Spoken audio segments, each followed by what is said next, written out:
Hi, everybody. Thank you for coming this morning. My name is John Bash. I'm the United States Attorney for the Western District of Texas, which covers Austin, San Antonio, all the way over to El Paso.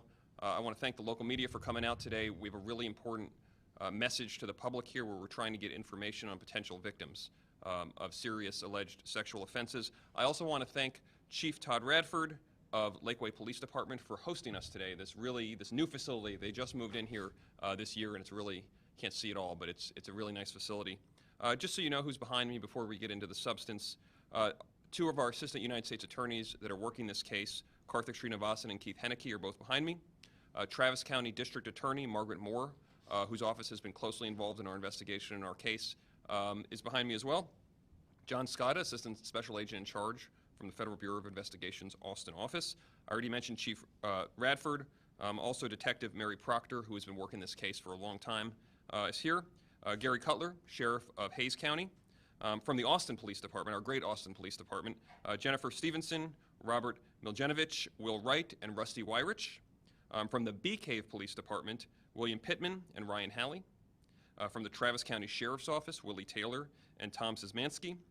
And from the Center for Child Protection of Travis County, Cindy Cantu and Tara Powdrill. Each of those agencies played a big role in what we're about to announce today. So today we're announcing a 52-count federal indictment against a man named Luan Fabric Campos Leao Haida. Haida is the key name, that's his last name. He's also been known as just Luan Haida, as Luan Leao, or as LOTR, which is an acronym, L-O-T-R, which we take to stand for Lord of the Rings, L-O-T-R, LOTR. The indictment has 52 counts of child pornography production. That means actually using children to produce child pornography, distribution, and possession of child pornography. He was indicted federally back on June 18th, but that indictment was under seal. We unsealed the indictment yesterday when he made his initial appearance in Austin before Magistrate Judge Andrew Austin.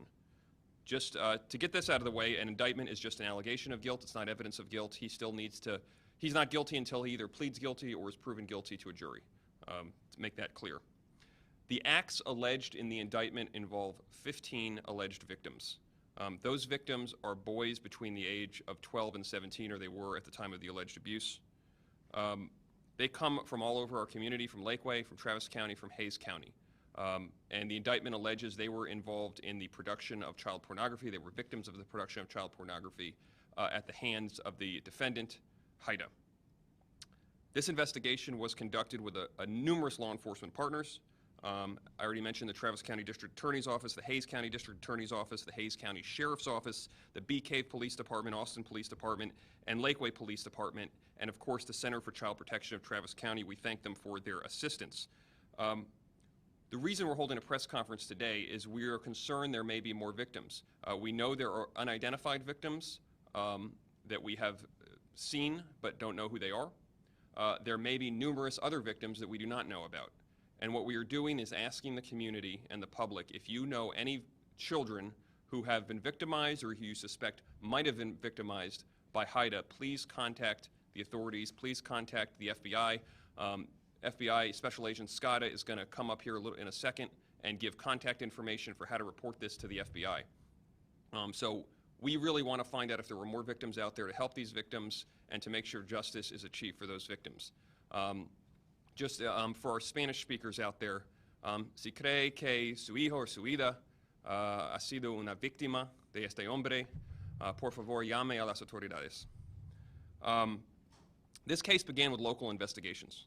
So it goes to show how our partners at the local and state level can really produce important federal prosecutions. Oftentimes, these prosecutions don't start with the FBI, they don't start with the DA, they start with our local police departments like the Lakeway Police Department, the Austin Police Department, the Bee Cave Police Department, and then it turns out you open up into something much larger that goes federal. So I really want to thank all our local partners. Our top priority is the safety of our children, and in this kind of case, you're not necessarily going to find evidence on devices of every victim. You're not going to find evidence in emails of every victim. You really need the public to come forward. So you're a parent and you think your child may have had contact of an inappropriate nature with this man, Haida, please contact local authorities. With that, I will turn it over to Assistant Special Agent in Charge, John Scotta from the FBI. Thank you, sir. Good morning. On behalf of the FBI, I'd just like to take this opportunity to thank all of our partners who have worked so hard on this investigation. As you can see, the folks assembled behind us. This case has taken a significant amount of time to get to the point that we have a 52-count indictment. Now, the U.S. Attorney just laid out what those charges look like, and as shocking as the number of victims are that we know about at this point, we're concerned that there are still other victims out there. And that's why we're here today, to let the public know, Mr. Haida, if you've had any contact with him, if you feel that your kids may have had contact with him, to please contact the FBI.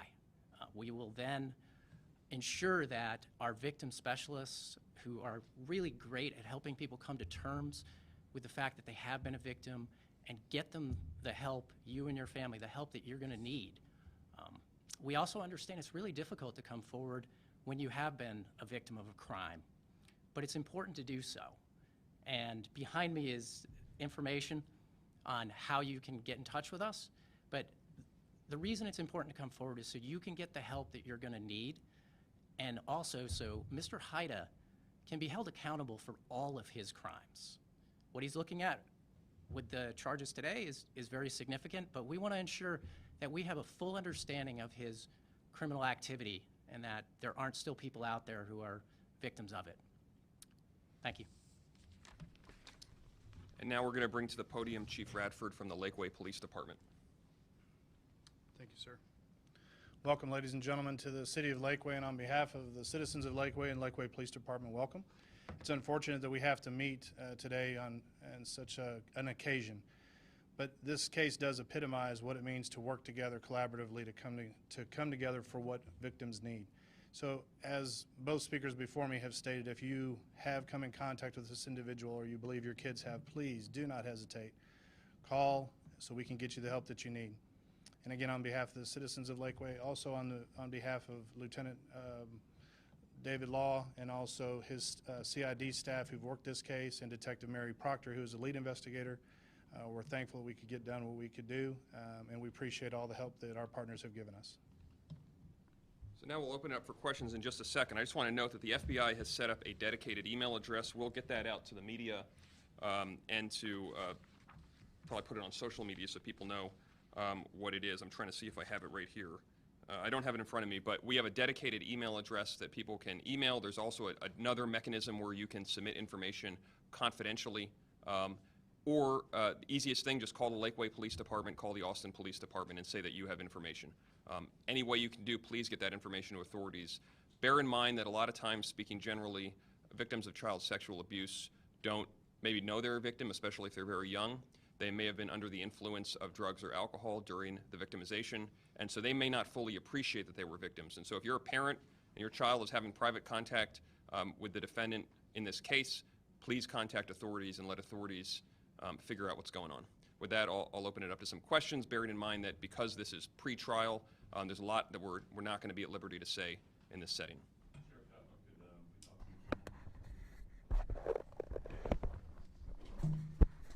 My understanding that this started on the local level, came out of Hays County in regards to a simple complaint. Is that how, am I reading that right? Did it start with y'all? It came out as a suspicious circumstances called to the Hays County Sheriff's Office. That's how it was initiated. And as your staff was starting to peel this onion, That's when we called in other agencies because it was getting big. It was scattered to other multiple jurisdictions involved. I don't remember seeing anything this large in Hays County. I don't recall any. What is the example here, and what is your call to other local small law enforcement? But two things. This is a perfect example that there's sexual predators in our community that prey upon our kids, our children. Another thing we need to point out is social media. I would encourage all parents to please watch the social media on your children's phones. Keep an eye on your communications they're having out there. A lot of social media was used in this investigation, which we cannot go into the investigation, but I would encourage all parents to watch the social media contacts with their children. Thank you. And please bear in mind, although this started in Hays County, we're at least aware of victims in Travis County, and this person may have contacted victims as far away as Williamson County, Bell County, maybe other counties we don't know about. So it started as an investigatory matter in Hayes County, but it may go much further than that. That was my next question in regards to, how big of an radius do you think that this guy has? Those are the counties that we suspect might have been involved, but it could be much further. So we want, hopefully this message will reach far and wide, and we'll get contacts if they exist from as far as your offices can carry this. Are the 15 boys in total of who you have been able to see on these videotapes, and we haven't identified all 15? No, so there's three classes really. There's the class that we've been able to identify, there's the class that we've seen but not been able to identify, and then there's all the unknowns. So what are those numbers? Where's that 15? The 15 falls into, we have identified 15? The 15 falls into we have identified 15, that's right. And how many more do we know that there are, but we haven't been I don't know the answer to that. Approximately 20. 20? 20 more. That's right, 20 more. When we first reported this, we were going off an affidavit saying that he was providing them with these pens and alcohol in exchange for sexual favors. Does that mean, are you guys able to say whether in any of these videos they were performing these sexual acts on him? Can't go into that level of detail right now, sorry. Can you say whether any of these cases? All I can say is that this sort of charged issue in this case, production of child pornography, would encompass that kind of conduct. It would. It could encompass that conduct depending on the facts of the case, but it could encompass other conduct as well. But you can't say whether they perform sexual acts on him. Yeah, at all. just because this hasn't gone to a jury yet, we don't want to talk about the evidence at this point. How exactly did he meet his victims? Again, I think that's stuff that's going to be presented to the jury. It's going to be relevant to the jury's deliberation. I know it's frustrating for us to come and hold a press conference and not say any facts, but we want to be very careful not to prejudice anything that's going to go on in the trial. Slurring with vape? Again, we don't want to prejudice anything that's going to go on in the trial. I can say generally, not about this defendant, but as a matter of sexual predators generally, the sheriff is exactly right. Social media is a fertile ground to lure children. It's not always monitored by parents. You can start up conversations innocuously and then lure children into dangerous situations. So it's certainly an area of focus for us, for the FBI, for local authorities, social media. Has anyone filled out this online questionnaire that the FBI has, or is it brand new? It's new. To my knowledge, no one has filled it out yet in connection with this case. So. Margaret, could I ask you a real quick question? Since there's so many, have you dedicated any staff to do any kind of cross-referencing in regards to active cases since this is federal, excuse me, since it's federal, it's all going to be prosecuted by them, but are you dedicating any staff to do any cross-referencing with active cases or past cases in Travis County? Yes, we have staff working on it, and we worked with the investigation, and we'll be working with U.S. Attorney's Office and bring appropriate state charges after when we get to that point. But it's a pending investigation for us, so we don't typically comment further than that. Can you say that there are any real hits or potential hits? How should I describe that? Well, the With way local you cases. describe it is that there are Travis County charges filed, and it's a pending case for us. But we are working in collaboration with our federal partners, and we'll make charging decisions in conjunction with them. Any kind of unknown cases or unsolved cases that you're aware of in Travis County that this man may be linked to? I don't know. I'm not able to answer that today. Are y'all looking at any other suspects? Another thing I don't want to comment on today. Appreciate the question, but Can y'all elaborate on Project Safe Child? of course. So Project Safe Childhood is an initiative that was first started by the Department of Justice in 2006. And the point is to really focus federal resources on stopping child sexual abuse in our communities. I think it's been energized under the last two Attorney Generals, Attorney General Sessions and Attorney General Barr. We're really working hard to combat child sex abuse. I think probably some of you saw the prosecution we did up in Killeen that involved 60-year sentences, at least 25 victims as young as 14 months, this couple in Killeen. That was part of that too. There's also a ton of other cases that don't get a lot of headlines. They're not quite as many victims as these cases, but we're really focused on stopping child sexual abuse. And part of that is our partnerships with people like the Travis County DA's office, because under federal law, very little actual child sex abuse can be prosecuted. It usually has to have a connection to the internet or some other what we call interstate commerce nexus. You can't just prosecute somebody molesting a child in a house at the federal level because it's not within the federal criminal statutes. So most of that is prosecuted at the state and local level. But when it starts to involve the internet distributing these pictures, which essentially victimize children for the rest of their lives because now their pictures are all over the internet and there's no way to stop it, that's when we get involved, and we're really trying to work with our state and local partners to crack down on child sexual abuse. And I've just been personally shocked. I worked at Maine Justice for 5 years, but coming into the field, the amount of child sexual abuse in our communities, and bear in mind we're only seeing a small fraction of it that actually gets caught and goes federal, is just unbelievable. People that abuse their own children or allow others to abuse their own children, people that abuse numerous children, people that abuse children who are babies.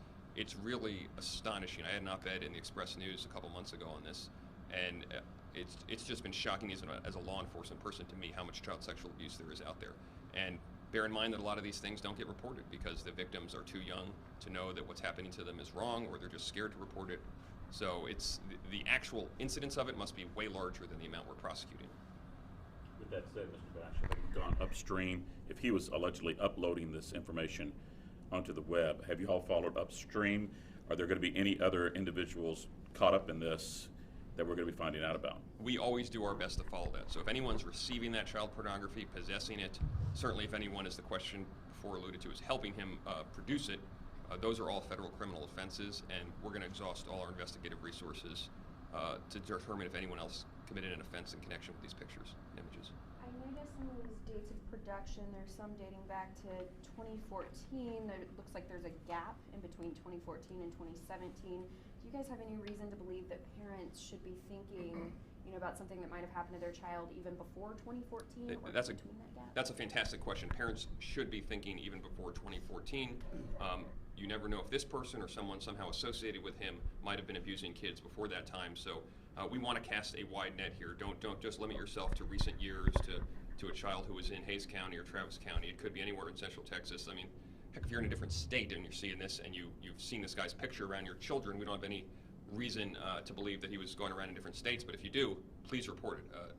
The allegations on this person are serious, and there are a lot of them, so it's very possible that he was allegedly abusing many other people at different times in different places.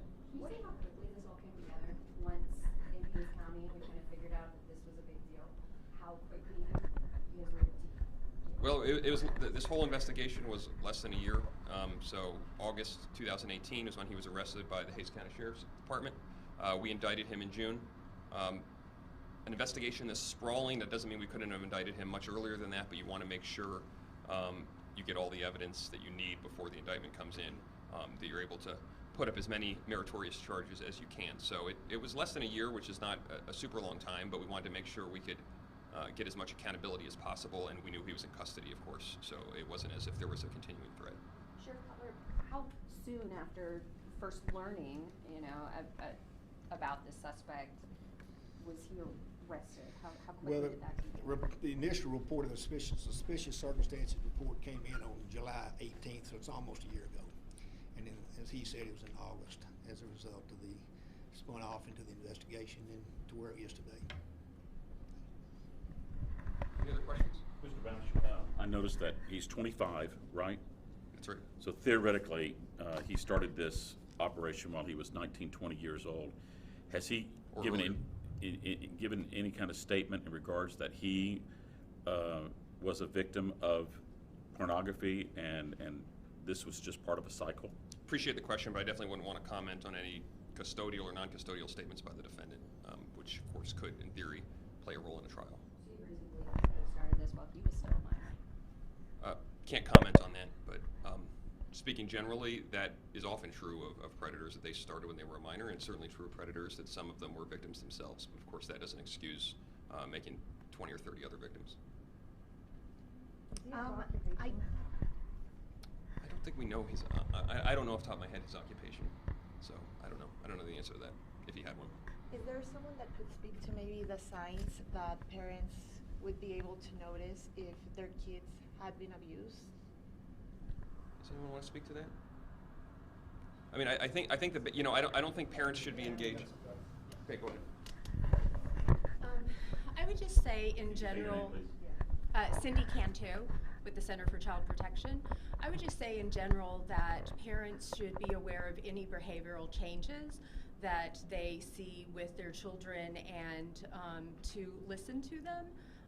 And if they do hear something, to please make a report. And what should parents ask them?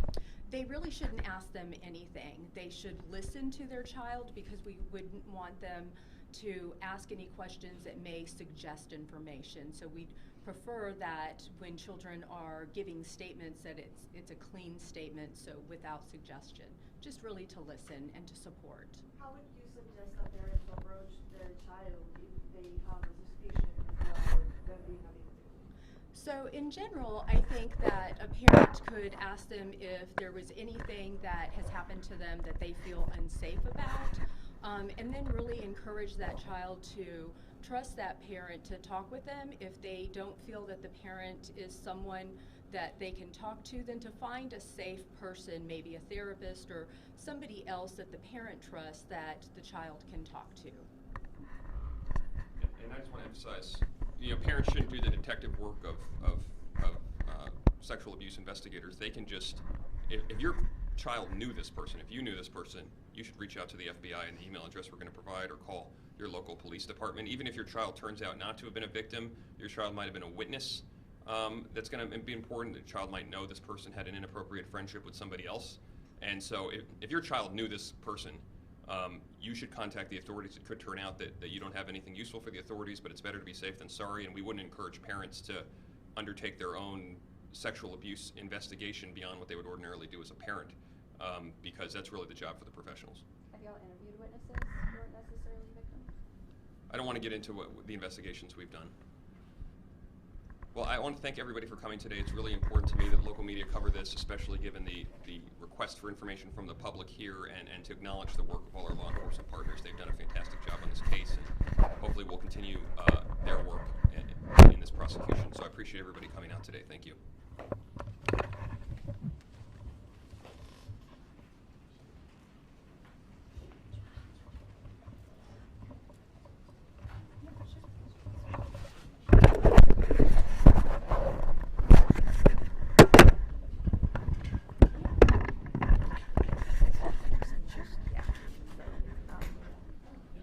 So, actually, I'm going to do a Facebook Live as well. I think she answered all the questions. Okay. Did you get her? Yeah. This is just a Facebook Live. Does she have time to do that? Yeah. So.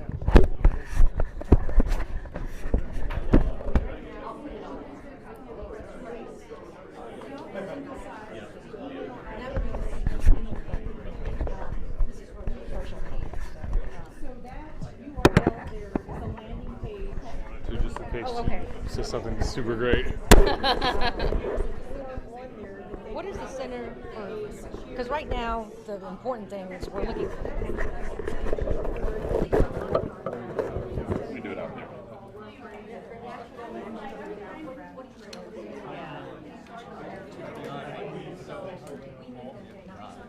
Yeah.